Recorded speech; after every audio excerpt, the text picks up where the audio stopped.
Praise the Lord friends. உலகத்தில் நம்மளுக்கு மன பாரத்தை கொண்டு வர்ற காரியங்கள் நிறையா இருந்தாலும் தேவையில்லாமல் நமக்கு சத்ருவாக மாறி போனவங்க, அவங்க பேசுகிற பேச்சு, அவங்க நமக்கு விரோதமாக செய்கிற சூழ்ச்சிகள், இந்த மாதிரி காரியங்கள்லாம் பார்த்தா நம்ம ரொம்ப மனசு ஒடிஞ்சு போவோம் ஃப்ரெண்ட்ஸு. சங்கீதக்காரருக்கு கூட, தாவீதுக்கு கூட இந்த மாதிரியான அனுபவங்கள் வந்துச்சு. சங்கீதம் 59:10, என் தேவன் தம்முடைய கிருபையினால் என்னை சந்திப்பார். அவர் அந்த மாதிரி கடினமான சூழ்நிலையில் நடந்து போய்கிட்டு இருக்கும்போது அவர் சொல்கிறாரு, கர்த்தர் என்னை மேலே கிருபை வச்சு என்னை சந்திப்பார். தேவன் என் சத்துருக்களுக்கு வரும் நீதி சற்கட்டுதலை நான் காணும்படி செய்வார்.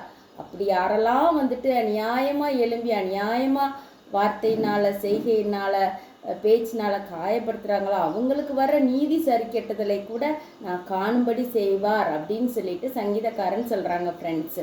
அதனால் நம்மளும் எந்த கடினமான சூழ்நிலைமை இருந்தாலும் கர்த்தர் பார்த்து கொள்வார்ன்ற நம்பிக்கை இருக்கணும் ஃப்ரெண்ட்ஸ்.